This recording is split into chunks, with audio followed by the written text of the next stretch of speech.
Hola, bienvenidos y bienvenidas a Voces en el Aula, el podcast donde distintas perspectivas se unen para reflexionar sobre los desafíos de la educación actual. Hoy hablaremos sobre un antes y un después que marcó a millones, la pandemia de COVID-19 y sus efectos en la educación, un tema que nos toca a todos. La educación remota y la brecha digital fueron los protagonistas durante este tiempo. Cambió la forma de aprender, de enseñarnos y también cómo nos conectamos con la comunidad educativa. Para entender mejor este fenómeno, hoy reunimos en una sala de opiniones con voces clave, un estudiante, un docente, una madre de familia y un experto en educación. Así es, escuchemos primero a quienes vivieron este cambio en el aula. Valeria, estudiante de secundaria, nos cuenta cómo vivió esta transición y qué significó estudiar en casa durante la pandemia. Antes de la pandemia, mi rutina era bastante normal. Clases presenciales, trabajos en grupo, recreo con mis amigos, aunque a veces me quejaba madrugar, ahora lo extraño. Cuando empezó la pandemia, al principio fue bastante emocionante. Estar en casa, usar la compu, pero eso duró muy poco. Las clases virtuales fueron duras. A veces se iba al internet, otras veces no entendía nada, y no era lo mismo preguntar por Zoom que levantar la mano en el aula. Vi como algunos de mis compañeros dejaron de conectarse porque no tenían computadora o solo había un celular en casa. Eso me hizo pensar que no todos tenemos las mismas oportunidades. Otra cosa que noté es que pasábamos muchas horas frente a la pantalla. Al principio era cansado, me dolía la cabeza y perdía la concentración rápido. Creo que la educación virtual necesita algo más que solo conectarse. Necesita empatía, tiempo y apoyo emocional, porque no todos vivimos la pandemia igual. Gracias a Valeria. Ahora cambiamos de perspectiva. Desde el otro lado de la pantalla, los docentes también tuvieron que adaptarse. El profesor Martín, docente de secundaria, nos comparte su experiencia enseñando en plena pandemia. Como profesor fue un cambio enorme. Nadie nos preparó para dar clases virtuales de un día para otro. Tuvimos que aprender en el camino. Zoom, Meet, Classroom, todo era nuevo. Hubo frustración. Muchos estudiantes no se conectaban, no entregaban trabajos o simplemente desaparecían del sistema. Pero también fue un tiempo de aprendizaje. Tuve que replantear mis métodos y hacer clases más visuales, usar videos o juegos alternativos, cosas que quizás antes no me habría animado a hacerlo. Lo más difícil fue no poder ver sus rostros. La educación se volvió muy solitaria para todos. También vi cómo la relación con los padres cambió. Muchos se acercaban con dudas y otros se frustraban. Hubo que construir un nuevo tipo de comunicación con la familia. Y como docentes, aprendimos que enseñar no solo es transmitir contenido, sino también acompañar emocionalmente, incluso a la distancia. Gracias, profesor.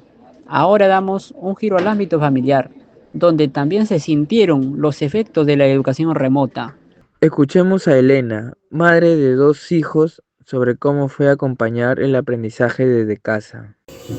La casa se volvió un aula improvisada. Con mis dos hijos, un solo celular y sin internet estable era todo un caos. A veces las clases se cruzaban y teníamos que elegir quién se conectaba. Me sentía culpable. Y además de trabajar, tenía que hacer de maestra técnica y psicóloga. Lo que más me preocupó fue el estrés emocional. Mis hijos estaban irritables, tristes y yo también. Nos tocó organizarnos como nunca antes. Tuvimos que aprender a usar plataformas y ser parte activa de la educación, aunque nadie nos preparó para eso. Hoy valoro mucho más el trabajo de los docentes y también creo que la escuela necesita entender más a la familia, porque ahora somos un equipo. Gracias, Elena. Y para cerrar esta sala de opiniones, sumamos la voz académica. El doctor Ruiz Gutiérrez, especialista en políticas educativas, analiza el impacto real de la educación remota y la brecha digital. Gracias, sí. La pandemia dejó al descubierto una realidad que ya existía desde hace mucho tiempo, como lo es la desigualdad digital. No todos los estudiantes tienen acceso a dispositivos, conectividad o incluso un espacio adecuado para estudiar.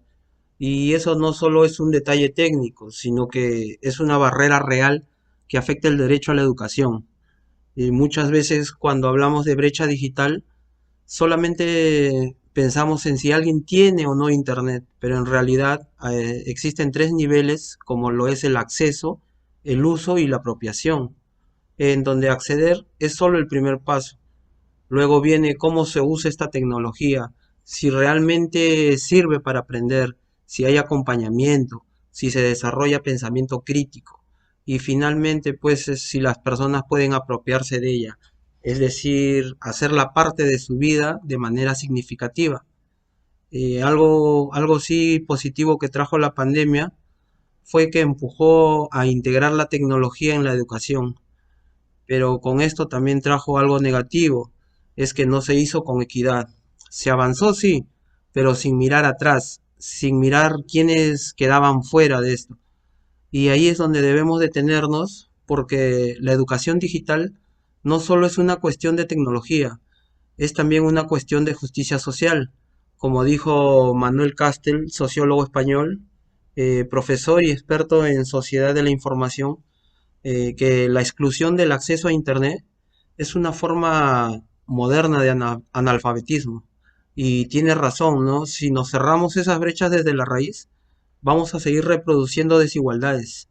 La tecnología no debería ser un privilegio, sino una herramienta para la equidad. Y si no la usamos así, se convierte en una barrera, una más para los que ya enfrentan muchas.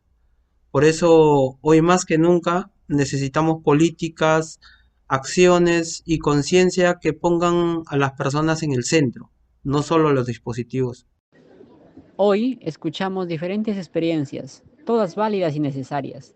La pandemia fue un catalizador, aceleró la tecnología, pero también visibilizó la brecha entre quienes tienen acceso y quienes no. La educación remota no fue perfecta, pero sí nos enseñó a adaptarnos, a innovar y a pensar en cómo mejorar el sistema educativo para todos. Nos queda de tarea como sociedad de garantizar que el derecho a la educación no dependa de tener o no una computadora. Gracias por acompañarnos en este episodio de Voces en el Aula. Si te gustó este contenido, compártelo y únete a la conversación.